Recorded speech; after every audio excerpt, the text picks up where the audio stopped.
You're playing cards. You're gambling with the lives of millions of people. You're gambling with World War III. You're gambling with World War III. रूस और Ukraine की जंग को 3 साल से ऊपर हो गए हैं। पहली मिसाइल रूस से निकली थी यूक्रेन के नाम पर। मारियोपोल मिसाइल अटैक से दहला, फिर एक के बाद एक शहरों पर रूस के राष्ट्रपति व्लादिमीर पुतिन ने आग बरसा दी। दुनिया सकते में थी। तीसरे वर्ल्ड वॉर की बड़ी भविष्यवाणी होने लगी थी।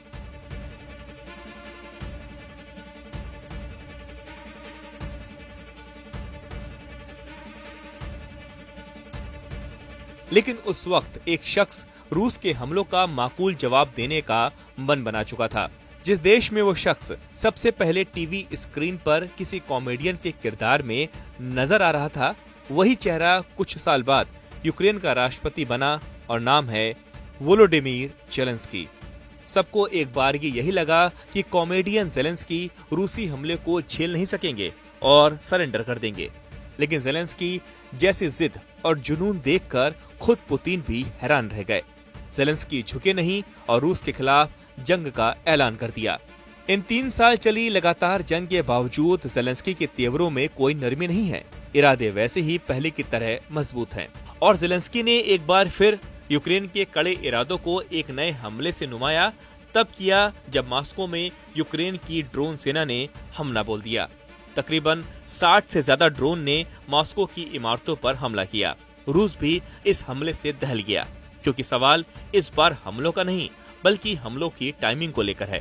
दरअसल एक तरफ अमेरिका के राष्ट्रपति बनने के बाद डोनाल्ड ट्रंप लगातार रूस यूक्रेन जंग रोकने की कोशिश कर रहे हैं, तो दूसरी तरफ ज़ेलेंस्की के तेवर लगातार तल्ख होते जा रहे हैं।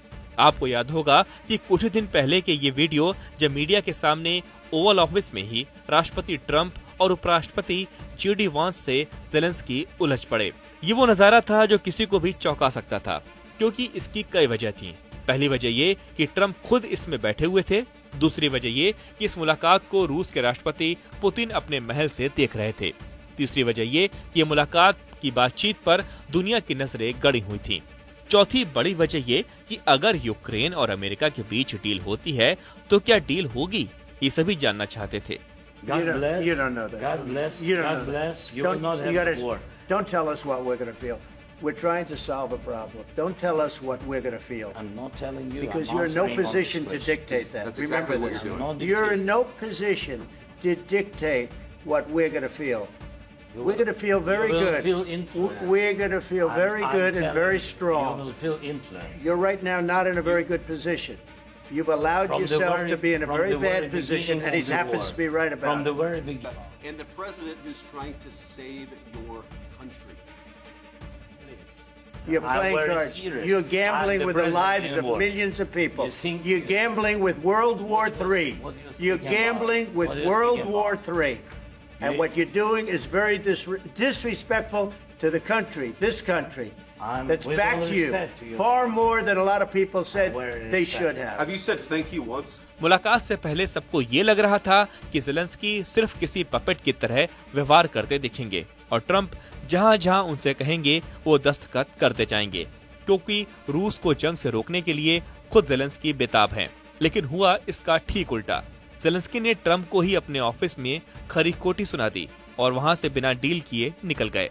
ट्रंप हैरान थे। यूक्रेन के मंत्री माथा पकड़कर बैठ गए। उपराष्ट्रपति JD वांस भी निशब्द हो गए। इसके बाद ट्रंप ने ऐलान किया कि वो यूक्रेन को दी जाने वाली फंडिंग को रोक रहे हैं। तब एकदम से यूरोपीय देश ज़ेलेंस्की के सपोर्ट में सामने आए। ब्रिटेन के प्रधानमंत्री कीर स्टारमर ने जिस तरह से ज़ेलेंस्की को गले लगाकर स्वागत किया, वो बहुत कुछ बयां कर रहा था। तो अब ज़ेलेंस्की सऊदी अरब पहुंच गए, जहां क्राउन प्रिंस मोहम्मद बिन सलमान ने उनकी आगवानी की।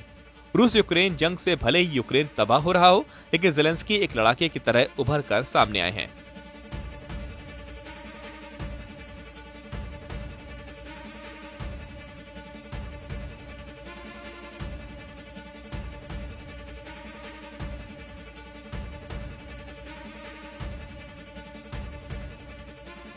हमेशा सेना की ड्रेस पहनने वाले राष्ट्रपति ज़ेलेंस्की से जब अमेरिका में एक पत्रकार ने पूछा कि आप सूट क्यों नहीं पहनते, तब उन्होंने कहा कि जब जंग रुक जाएगी तो वो सूट भी पहनेंगे। यानी उनका जज्बा उनकी बातों में दिखाई दिया। ये कोई नहीं कह सकता कि ज़ेलेंस्की 5 साल पुराने टीवी के कॉमेडियन हैं, क्योंकि ज़ेलेंस्की ने जंग के बाद खुद को इंटरनेशनल स्टेज पर बेहद ही मजबूत तरीके से स्थापित किया है। दिलचस्प बात यह है कि टीवी शो में भी वो राष्ट्रपति थे और साल 2019 में उन्होंने पहली बार यूक्रेन के राष्ट्रपति के तौर पर शपथ ली थी। लेकिन अब वो 4.5 करोड़ की आबादी वाले यूक्रेन के सबसे बड़े नेता हैं, जो रूसी हमले का जोरदार तरीके से जवाब दे रहे हैं। टीवी पर प्रसारित हुए show servant of the people series में उन्होंने इतिहास के एक टीचर की भूमिका निभाई थी, जो किस्मत से देश का राष्ट्रपति बन जाता है। उस बतौर टीचर भ्रष्टाचार के खिलाफ दिया गया बयान वायरल हो गया था। यूक्रेन के यहूदी परिवार में जन्मे ज़ेलेंस्की ने कीव नेशनल इकोनॉमिक यूनिवर्सिटी से कानून की डिग्री हासिल की है। साल 2003 में उन्होंने एक टीवी प्रोडक्शन कंपनी बनाई, जो उनकी कॉमेडी टीम केवाड़ताल 95 के नाम पर थी और ये हिट रही। साल 2019 में उन्होंने love in the big city और 2012 में ज़ेलेंस्की बनाम नेपोलियन फिल्में बनाई। साल 2019 में हुए राष्ट्रपति चुनाव में उन्हें 70% से ज्यादा वोटों से शानदार जीत मिली। हालांकि साल 2018 में राष्ट्रपति पद के लिए अपनी उम्मीदवारी की घोषणा की तो उन्हें अनुभवहीन होने के कारण कई आलोचनाओं का सामना करना पड़ा। राष्ट्रपति बनने के बाद ज़ेलेंस्की ने 2014 से देश के पूर्व में जारी गृहयुद्ध को समाप्त करने का वादा पूरा करने की कोशिश की, लेकिन इसके बाद ज़ेलेंस्की ने और यूक्रेन के यूरोपीय संघ और सैन्य गठबंधन नाटो की सदस्यता हासिल करने की बात कहनी शुरू कर दी। बस यहीं से रूस के राष्ट्रपति पुतिन की भौहें चढ़ गई, क्योंकि उन्हें ज़ेलेंस्की का ये कदम पसंद नहीं आया। जबकि ज़ेलेंस्की का कहना था कि एक राष्ट्रपति के तौर पर उनके लिए सबसे जरूरी है देश की सुरक्षा और इसके लिए किसी भी हद तक जाएंगे। बस यहीं से उनकी पश्चिमी देशों की प्रति नाराजगी रूस को हमले का मौका देती गई। रूस ने हमला भी किया, लेकिन ज़ेलेंस्की ने सरेंडर नहीं किया। वो आज तक डटे हुए हैं।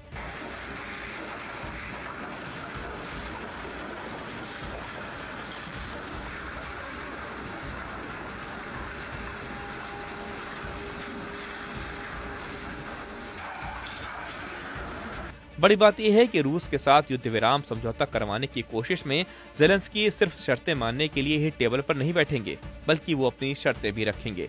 साफ है कि ज़ेलेंस्की अब एक मजबूत राष्ट्रपति के तौर पर उभरे हैं। भले ही अमेरिकी राष्ट्रपति उन्हें तानाशाह क्यों न कहें, लेकिन ज़ेलेंस्की को अपनी पॉपुलैरिटी पर बहुत नाज है। कई सोशल मीडिया रिपोर्ट्स में ज़ेलेंस्की के अरबपति होने का दावा किया जाता है। हालांकि फोर्ब्स ने एक रिपोर्ट में कहा था कि 2022 में जब रूस ने यूक्रेन पर आक्रमण किया था, तब राष्ट्रपति ज़ेलेंस्की की दौलत लगभग $20 मिलियन थी। दावा किया जाता है कि राष्ट्रपति बनने से पहले ही उन्होंने लगभग $1 मिलियन की कीमत का फ्लैट खरीदा था।